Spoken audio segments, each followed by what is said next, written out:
शांति। 19 मार्च के बाबा के साकार महावाक्य हैं। बाबा ने कहा, मीठे बच्चे, घड़ी घड़ी बाप और वर्षे को याद करो। बाप रूहानी सर्जन तुम्हें निरोगी बनाने की एक ही दवा बताते हैं। बच्चे, मुझे याद करो। बाबा ने प्रश्न पूछा, अपने आप से कौन सी बातें करो तो बहुत मजा आएगा। अपने आप से बातें करो। इन आंखों से जो कुछ देखते हो यह सब तो खत्म हो जाना है। बस हम और बाबा ही रहेंगे। मीठा बाबा हमको स्वर्ग का मालिक बना देते हैं।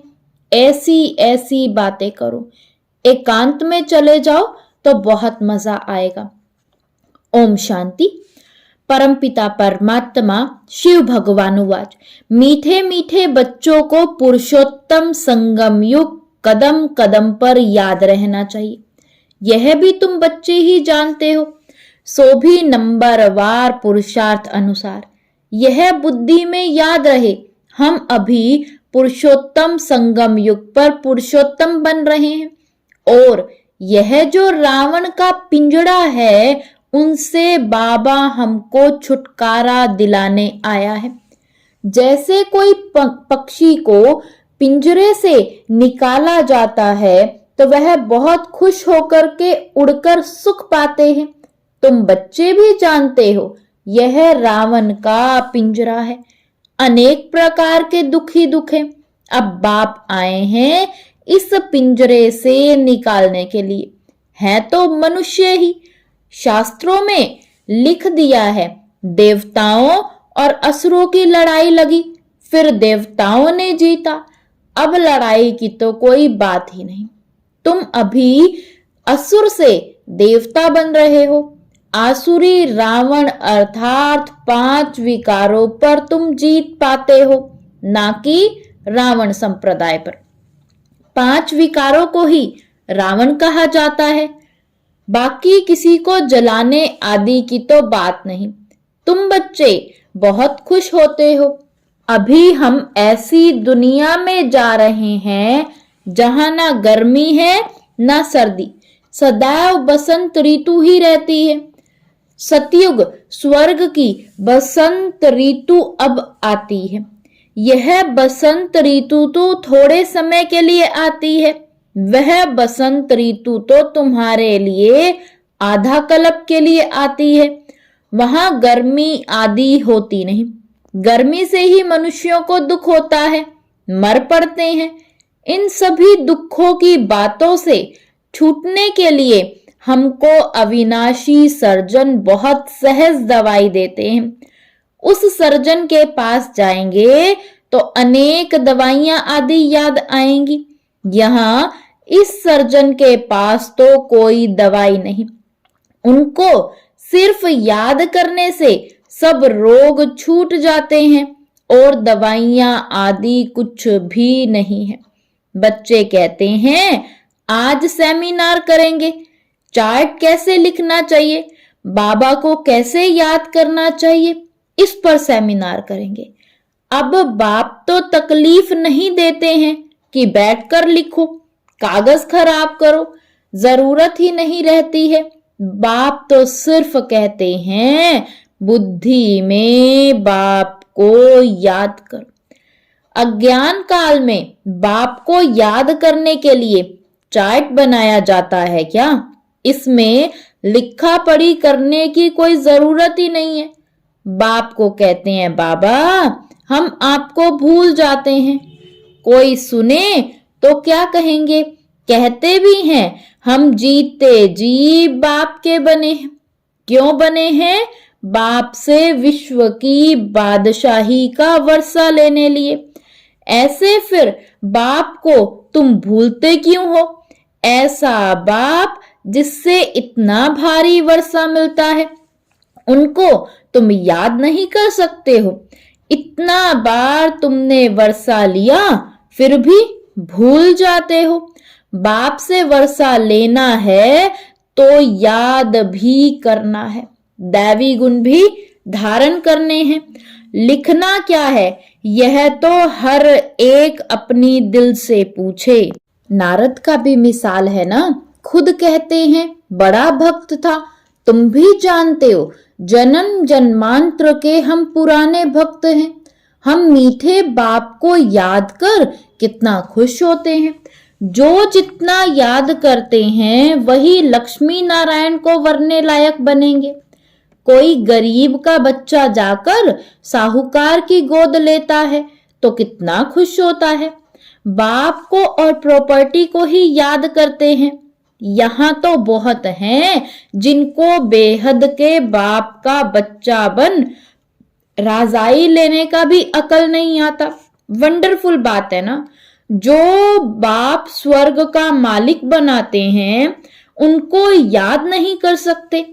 बाप बच्चों को एडॉप्ट करते हैं। ऐसे बाप को याद ना करना, यह तो वंडरफुल बात है। घड़ी घड़ी बाप और प्रॉपर्टी याद आनी चाहिए। बाप कहते हैं, मीठे मीठे सिकिलदे बच्चों, तुमने बुलाया ही है एडॉप्ट करने के लिए। बाप को बुलाया जाता है ना, बाप ही स्वर्ग की स्थापना करते हैं, स्वर्ग का वर्षा देते हैं। तुम पुकारते भी हो, बाबा हम पतितों को आकर गोद में ले लो। आपे ही कहते हो हम पतित, कंगाल, छीछी, वर्थ नॉट अ पेनी। बेहद के बाप को तुम भक्ति मार्ग में पुकारते रहते हो। अब बाप कहते हैं, भक्ति में भी तुमको इतना दुख नहीं था, अभी मनुष्यों को देखो कितना दुख है। बाप आया है तो जरूर विनाश का समय भी होगा। तुम जानते हो, इस लड़ाई के बाद फिर कितने जन्म, कितने वर्ष लड़ाई का नाम भी नहीं रहेगा। कभी लड़ाई लगेगी नहीं, ना कोई दुख, रोग आदि का नाम होगा। अभी तो कितनी ढेर बीमारियां हैं। बाप कहते हैं, मीठे बच्चों, हम तुमको सभी दुखों से छुड़ा देंगे। तुम याद ही करते हो, हे भगवान आकर दुख हरो, सुख शांति दो। यह दो चीजें हर एक मांगते हैं।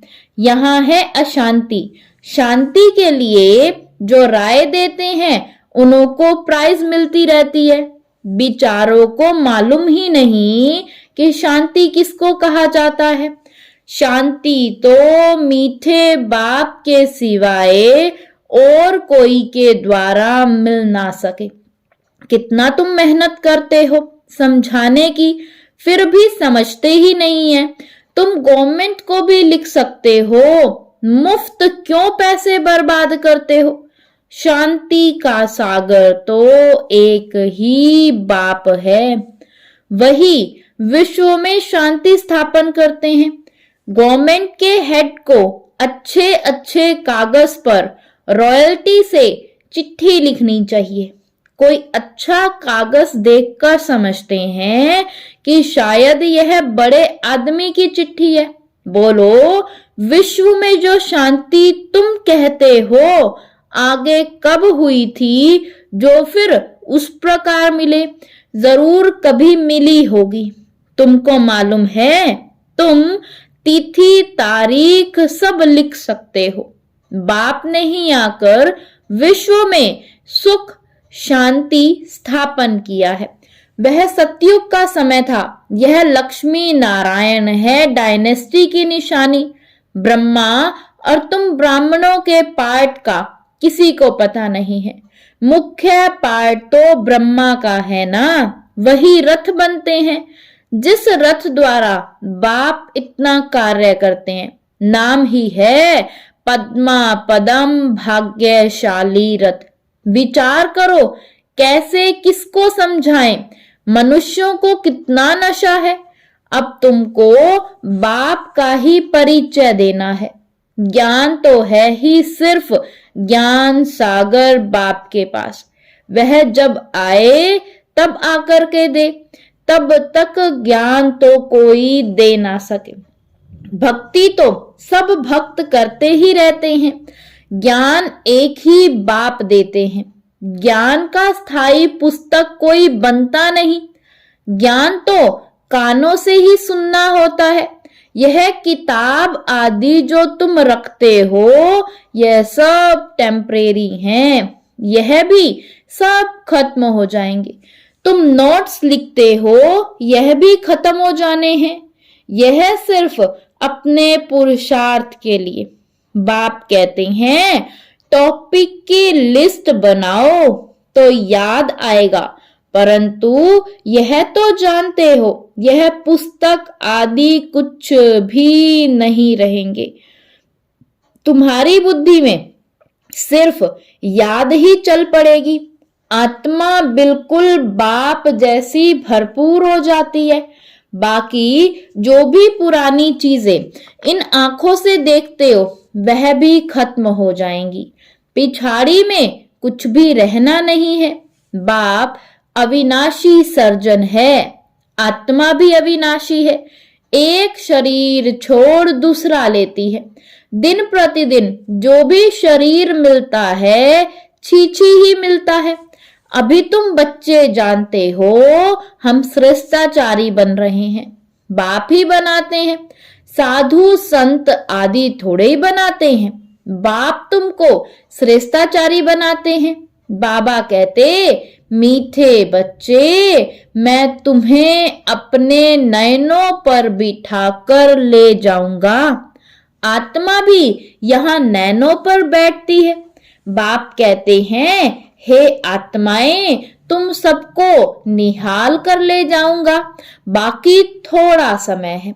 अब मेहनत करो।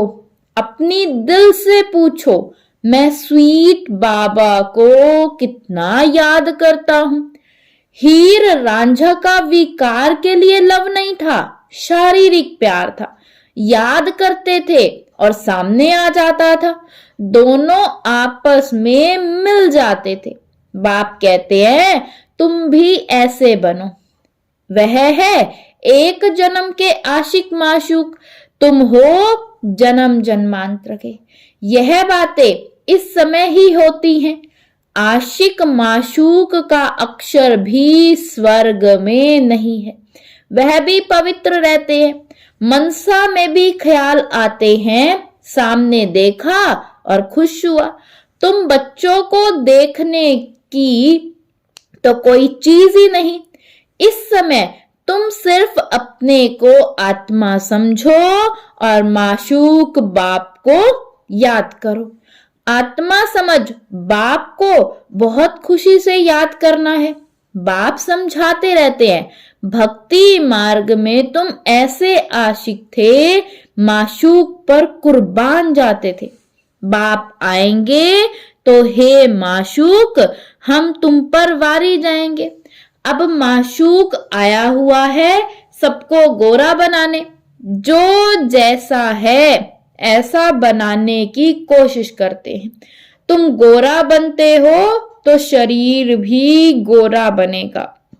आत्मा में ही खाद पड़ती है। अब तुम मुझे याद करो तो खाद निकल जाएगी। यहाँ तुम बच्चे आते हो। एकांत बहुत अच्छी है।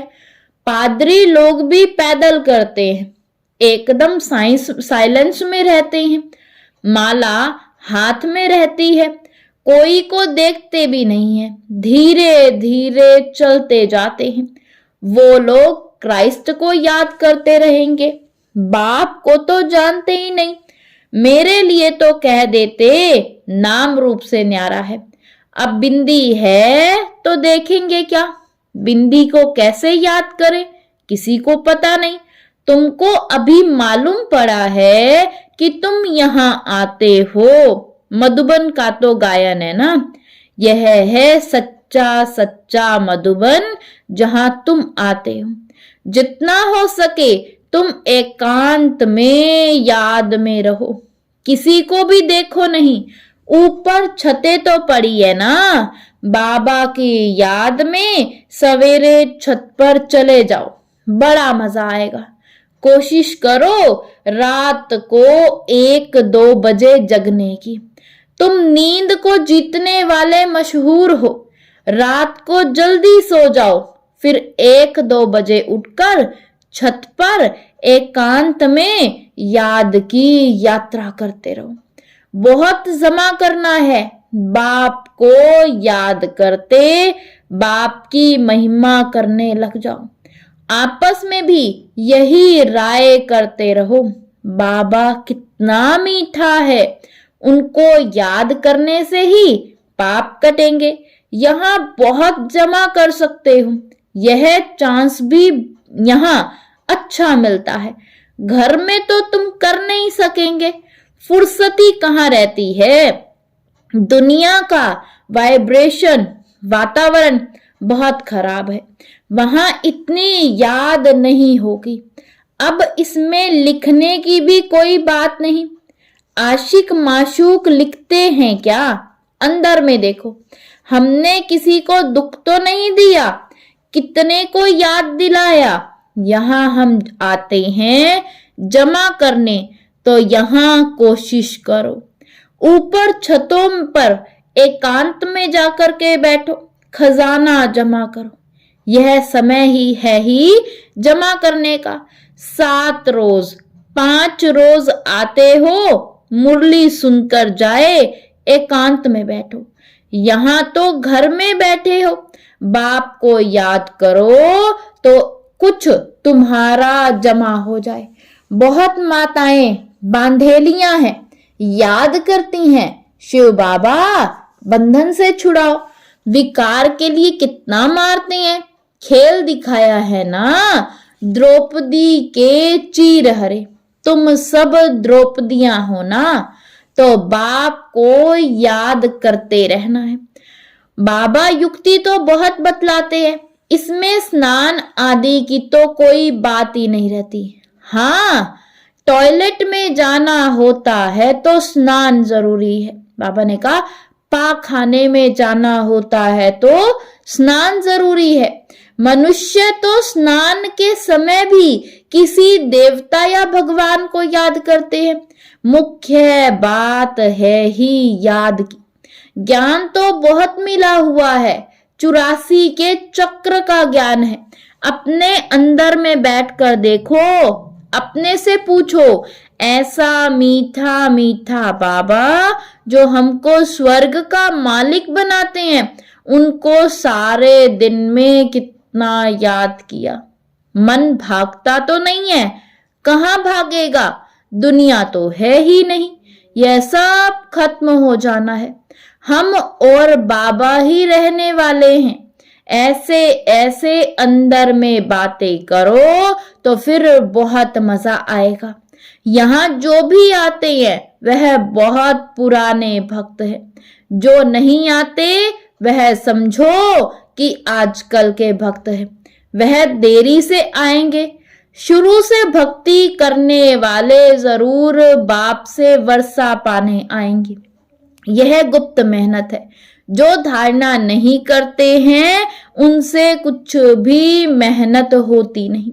यहाँ तुम आते ही हो रिफ्रेश होने, अपने से मेहनत करो। 1 हफ्ते में तुम इतना माल इकट्ठा कर सकते हो जो वहां 12 मास में नहीं। यहाँ 7 रोज में सारी कसर निकाल सकते हो। बाबा राय देते हैं।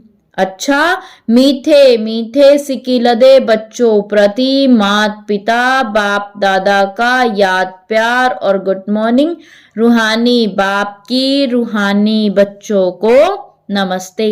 धारणा के लिए मुख्य सार है, फर्स्ट पॉइंट, एकांत में बैठ बाप को याद कर कमाई जमा करनी है। अपने अंदर चेक करना है, याद के समय मन भागता तो नहीं है। हम कितना समय स्वीट बाप को याद करते हैं। सदा इसी खुशी में रहना है कि हमें बाबा ने रावण के पिंजरे से मुक्त कर दिया। अभी हम ऐसी दुनिया में जा रहे हैं जहां ना गर्मी है ना सर्दी, जहां सदा ही बसंत ऋतु है। वरदान दिया बाबा ने आज, मेरे को तेरे में परिवर्तन कर, बेफिक्र बादशाह बनने वाले, खुशी के खजाने से भरपूर भव। मेरे को तेरे में परिवर्तन कर, बेफिक्र बादशाह बनने वाले, खुशी के खजाने से भरपूर भव। जिन बच्चों ने सब कुछ तेरा किया, वही बेफिक्र रहते हैं। मेरा कुछ नहीं, सब तेरा है। जब ऐसा परिवर्तन करते हो, तब बेफिक्र बन जाते हो। जीवन में हर एक बेफिक्र रहना चाहता है। जहां फिक्र नहीं, वहां सदा खुशी होगी। तो तेरा कहने से, बेफिक्र बनने से, खुशी के खजाने से भरपूर हो जाते हो।